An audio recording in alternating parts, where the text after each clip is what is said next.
gustaría que conocieran a Juan Martín. Él es el director del Centro Internacional de Envejecimiento CENIE, que quiere generar una visión global y multidisciplinar de las nuevas sociedades que están emergiendo. Así que fuerte el aplauso con él. Esta es ya nuestra última ponencia. Les dejo con el señor Martín.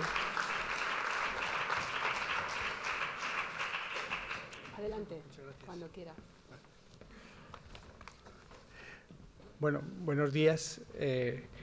Permítanme las primeras palabras agradecer a la organización esta posibilidad de dirigirme y de reflexionar con ustedes y también felicitarles por la relevancia que año tras año está alcanzando esta cita. Yo voy a hacer una aproximación general a una nueva realidad. En las últimas décadas, cada década, la esperanza de vida ha aumentado entre 2 y 3 años.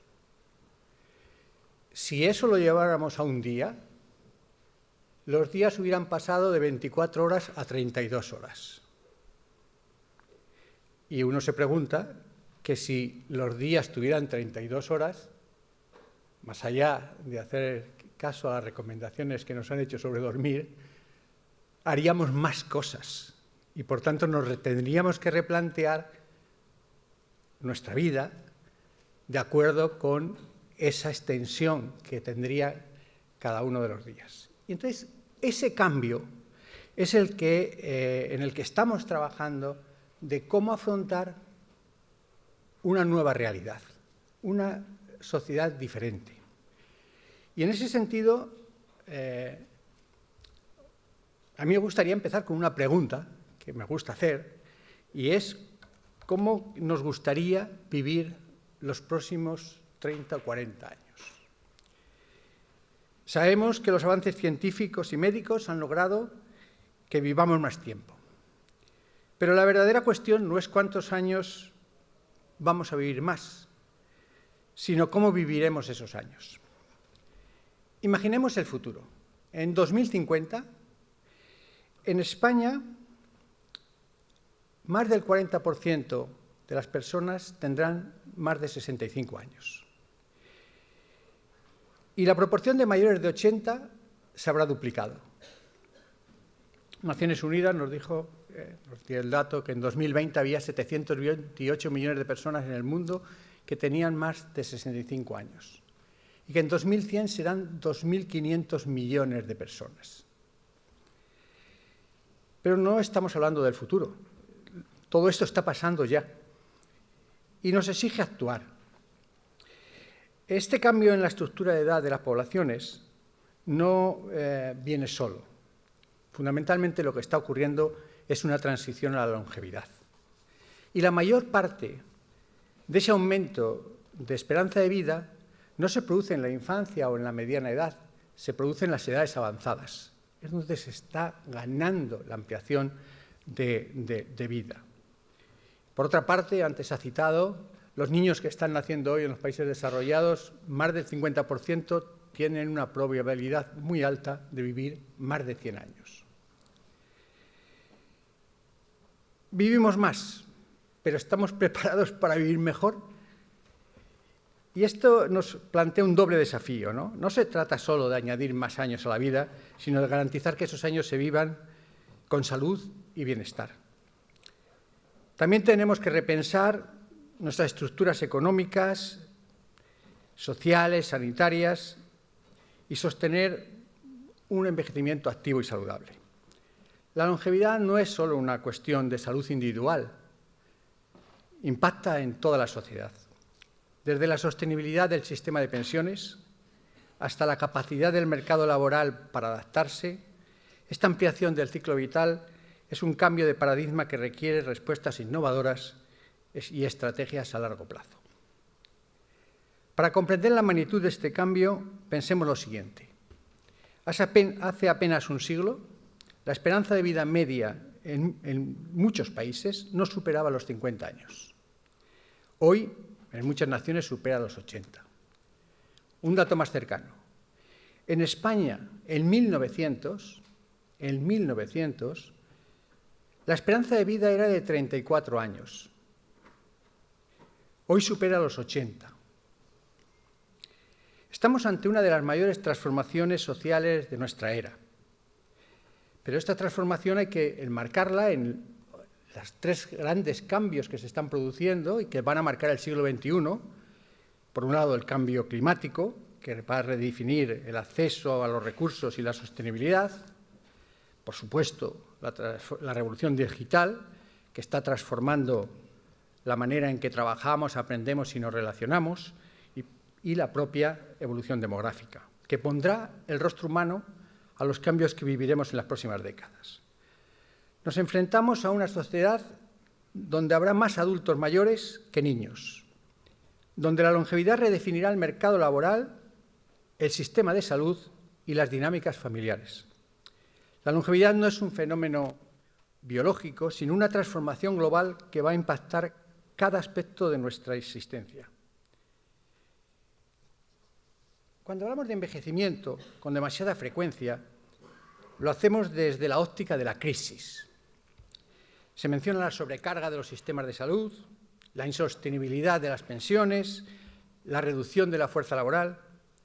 Y hoy yo quiero invitarles a cambiar esa perspectiva. Permítanme contarles una historia. Carmen tiene 72 años.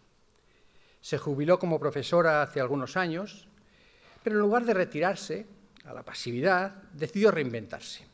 Aprendió a usar las herramientas digitales, comenzó a dar clases online y hoy es mentora de jóvenes en formación. Gracias a su experiencia y sabiduría, sigue aportando valor, generando ingresos y, lo más importante, sintiéndose útil y realizada. Lo que hace especial a Carmen no es solo su determinación, sino lo que representa: una nueva manera de envejecer. Como Carmen, millones de personas están redefiniendo el modo de envejecer. Pero, ¿les estamos dando las oportunidades adecuadas? La longevidad es un activo, no una carga. Si logramos construir un modelo donde los mayores sigan aportando su talento y experiencia, no solo mejoraremos su calidad de vida, sino que impulsaremos el desarrollo social y económico. Pero para aprovechar este dividendo de la longevidad debemos reestructurar la manera en que organizamos nuestra vida. Ya no es suficiente con la secuencia tradicional: educación, trabajo y jubilación. Hoy las carreras, y más lo veremos en el futuro, son mucho más largas. Las carreras profesionales y flexibles, las personas necesitarán reciclarse y reinventarse en distintos momentos de su vida, y la jubilación evolucionará hacia modelos de retiro parcial y trabajo intergeneracional. En definitiva, la longevidad no solo se trata de vivir más, sino de encontrar un propósito continuo en nuestra vida. Miremos otra perspectiva. Durante demasiado tiempo la longevidad ha sido visto como un desafío financiero. Sin embargo, bien gestionada, puede convertirse en una fuente de estabilidad y progreso. La OCDE señala que el empleo de los mayores de 65 años ha crecido en los últimos años y ya representa el 40% del crecimiento total del empleo en muchos países desarrollados. Hay ejemplos de cómo abordar esta transformación. En Singapur han implementado programas que integran a los trabajadores mayores en horarios flexibles y formación adaptada. El resultado: mayor productividad, menor gasto en salud pública y un aprovechamiento más eficiente del talento senior. España no es ajena a esta realidad.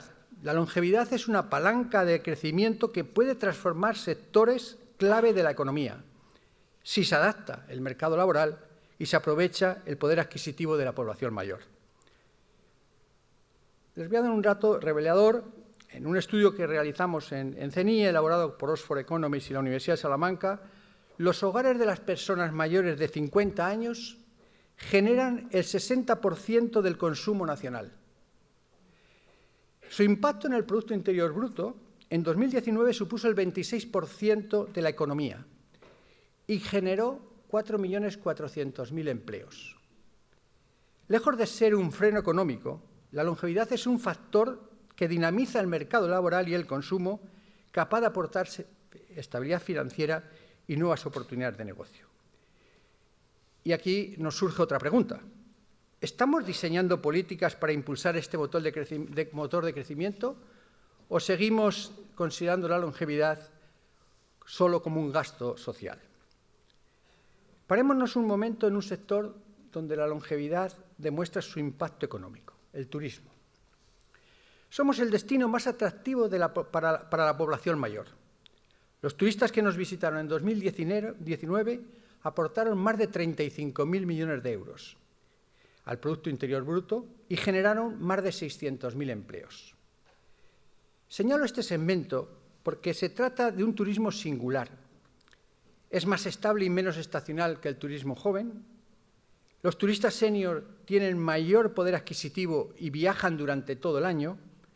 Demandan servicios especializados de bienestar, salud y ocio, generando empleo de calidad. Y en todo esto nos encontramos, como país, en una posición privilegiada para liderar la transformación de este tipo de turismo, potenciando su competitividad y diversificando su oferta para responder a necesidades de esta población. Somos líderes de longevidad, pero la longevidad no solo define nuestro perfil demográfico, sino también el atractivo económico. La península ibérica, en su conjunto, España y Portugal, es el destino más deseado para quienes buscan disfrutar de tiempo libre, convirtiéndose en un referente de bienestar y envejecimiento saludable. Somos el lugar donde más se vive y donde más se desea vivir. Y esto no puede ser interpretado como una coincidencia.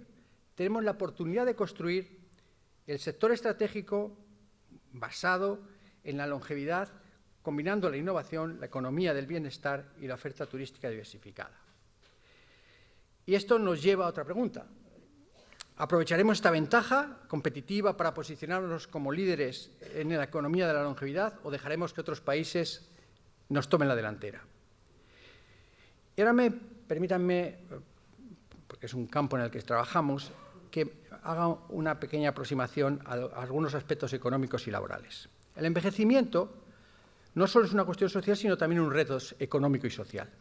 Entre 2005 y 2020, la edad media de los trabajadores en España pasó de 38 a 43 años, uno de los aumentos más rápidos en Europa, reflejando un cambio estructural en el mercado de trabajo. Sin embargo, aún no hemos integrado plenamente a la población mayor en la actividad económica. Solo un 3,4% de los mayores de 65 años sigue trabajando, muy por debajo del promedio de la OCDE, 11%, y a gran distancia de Japón, donde se supera el 25%. Esto supone un contraste alarmante. Tenemos una de las esperanzas de vida más altas del mundo, pero desaprovecha la experiencia, la capacidad y el conocimiento de una parte creciente de su población. Y a medida que la longevidad redefine el ciclo laboral, debemos crear modelos más flexibles que permitan a los trabajadores seniors seguir contribuyendo, innovando y participando en la economía en las condiciones adecuadas. Más si cabe si tenemos en cuenta los resultados de otro estudio que realizamos sobre el impacto de la edad en el mercado de trabajo y la resiliencia de las empresas en España, donde se concluyó que durante lo que fue la gran crisis de la gran recesión de 2008, aquellas empresas que tenían una mano de obra de mayor edad fueron empresas que concretaron más ventas, empresas que registraron mayores tasas de crecimiento en el empleo, que tuvieron un mejor efecto productivo en la productividad y que aumentaron su tasa de inversión neta. Hay un dato más preocupante que este que he dicho de los mayores de 65 años y que tiene mucho que ver con lo que significa muchas personas que en un momento determinado, en los 50, pierden el empleo. La tasa de empleo de personas de 55 a 64 años en España es del 53,5%, frente al 65% del promedio europeo y el 74% de Japón. No podemos permitirnos ver la longevidad como una amenaza, cuando en realidad es una oportunidad para transformar la estructura económica y laboral del país. Y ahora quiero citarles un dato importante, impactante. En 2040 España será el país más longevo del mundo, superando a Japón. Y también será el país más deseado para vivir esa longevidad en plenitud. Estas dos realidades deben ser la base de una estrategia económica integral. Tenemos el potencial de convertirnos en el gran referente mundial en bienestar, longevidad saludable y desarrollo de servicios especializados adaptados a una población que en las próximas décadas mantendrá y moldeará la economía general. Esto debe de España y estos datos nos deben de permitir una anticipación en este cambio y en esta transformación que estamos hablando.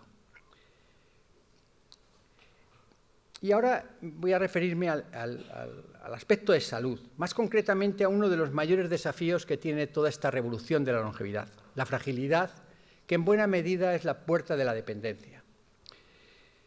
Y que no surge de repente a los 80 años, sino que se desarrolla décadas antes, influida por múltiples factores como estilo de vida, nutrición, actividad física, salud emocional y redes de apoyo social. En este caso hay una buena noticia. La fragilidad no es un destino inevitable. El proceso maleable que podemos llevar a cabo nos podría permitir revertir, prevenir y ralentizar esta circunstancia. El envejecimiento saludable no solo significa ausencia de enfermedad, significa vivir con autonomía, con buena calidad de vida y manteniendo la funcionalidad física y cognitiva. Pero esto no ocurre por casualidad. Requiere un cambio de paradigma, situando la prevención en el centro de las políticas de salud. Si nosotros introdujéramos elementos preventivos en torno a la fragilidad, nos estaríamos hablando de datos que dicen que si logramos en 5 años retrasar la aparición de la fragilidad en una persona, reducimos drásticamente su riesgo de dependencia. Un retraso de 5 años significará menos hospitalizaciones, menos intervenciones médicas invasivas y una mayor calidad de vida para millones de personas. La Organización Mundial de la Salud estima que retrasar la discapacidad un solo año, podría disminuir hasta el 15% la demanda de cuidados a largo plazo. Visualicemos esto. Un sistema de salud basado en la prevención significa menos camas ocupadas en hospitales y menos sufrimiento y más bienestar. Esto implica que millones de personas puedan vivir con más autonomía y además que haya una menor carga en el sistema sanitario. La prevención no es un gasto, es la inversión más rentable. En un estudio de la Comisión de Salud Pública de Estados Unidos se estimó que por cada dólar invertido en programas comunitarios de prevención se genera un ahorro de $5 en gastos médicos a medio plazo. Más próximo a nosotros, la OCDE estudió cómo afectaría la atención preventiva en 5 enfermedades que son altamente prevalentes en la población mayor: diabetes, hipertensión, cardiopatías, EPOC y asma. Y concluyó que el desempeño de una acción preventiva en España podría disminuir un 6,3% las estancias hospitalarias. Les voy a traducir a números este dato. El precio medio de una estancia hospitalaria en España, que una estancia hospitalaria son 8,1 días en un hospital, en 2022 era de 4.600 euros. Y el número de hospitalizaciones que hubo ese año fueron 4.751.000. Una reducción del 6,3% supondría un ahorro solamente en torno a estas enfermedades que hemos hablado de 1.300 millones de euros anuales. Si a esa cifra añadimos que la implementación de programas preventivos de salud puede ayudar a reducir entre un 10 y un 25% las consultas sanitarias, que en España alcanzaron 566 millones de consultas anuales, 453 en atención primaria y 113 millones en hospitalaria, con un precio medio de consulta, aunque es difícil por la diversidad que hay de ellas, entre 40 y 50 euros, aunque solo consideramos la reducción del 10% y asumamos que el precio medio es 40 euros, el ahorro sería de 2.264 millones de euros. Es decir, sin tener en cuenta otras variables, solo hospitalizaciones y consultas sanitarias, el importe que generaría la acción preventiva supondría un ahorro anual de más de 3.500 millones de euros. No se trata de incrementar el gasto, estamos hablando de una reasignación del gasto sanitario. Sin embargo, en la actualidad invertimos más en tratar enfermedades que en evitar que aparezcan. Prevenir es siempre más eficiente que curar. No solo reduce costos sanitarios, sino que mejora la vida de millones de personas, alargando la vida autónoma, reduciendo la carga sobre los sistemas de salud, como he dicho. Y aquí surge otra pregunta clave, y es si la prevención es tan eficaz y rentable, ¿por qué nuestros sistemas de salud siguen sin priorizarla? Nuestro modelo de salud aún se basa en la enfermedad y no en la salud. Nuestro modelo sanitario se sustenta en dos pilares fundamentales, el de atención primaria para tratar síntomas iniciales y la atención hospitalaria para tratar enfermedades avanzadas. Pero hay un vacío enorme en el sistema que es la prevención. Si queremos hablar con propiedad de envejecimiento saludable, debemos desarrollar un tercer pilar, el de la atención preventiva. ¿Y en qué debe basarse ese modelo? Pues en programas de detención temprana que identifiquen riesgos antes de que sean irreversibles, en intervenciones personalizadas basadas en inteligencia artificial y análisis de datos que permitan adaptar estrategias a lo que antes se ha citado, que es el modelo de medicina de precisión, fomento del ejercicio, nutrición, etc. En definitiva, con esto voy concluyendo, la longevidad no es un problema, es un logro colectivo. Hemos conseguido extender la vida, pero ahora debemos garantizar que esos años adicionales sean de calidad, con salud, autonomía y propósito. Este cambio demográfico sin precedentes puede convertirse en el mayor impulso de desarrollo del siglo XXI y en una crisis social, si no tomamos las decisiones adecuadas. No podemos seguir gestionando el envejecimiento con herramientas del pasado. Necesitamos una nueva visión, políticas innovadoras y un cambio de mentalidad profundo. La longevidad bien gestionada no es una carga, es una ventaja. Pero este desafío no solo es de los sistemas de salud, sino que es de toda la sociedad. Las empresas, las instituciones y los gobiernos deben de trabajar juntos para construir un modelo de envejecimiento saludable, activo y productivo. Y estamos en una posición única. Además de liderar la esperanza de vida, tenemos el potencial para convertirnos en el mayor destino de la economía de bienestar. Pero una ventaja no sirve de nada si no se aprovecha. Debemos actuar con determinación para transformar la longevidad en una fuente de bienestar y de crecimiento. Y la pregunta es simple: ¿vamos a aprovechar esta ventaja o vamos a desperdiciar el potencial de la longevidad? El futuro no está escrito, depende de lo que hagamos hoy. No hay un destino inevitable, hay decisiones por tomar. Si seguimos viendo el envejecimiento y la longevidad como un problema, lo serán. Si aprendemos a diseñarlos, serán la mayor oportunidad del siglo XXI. Muchas gracias.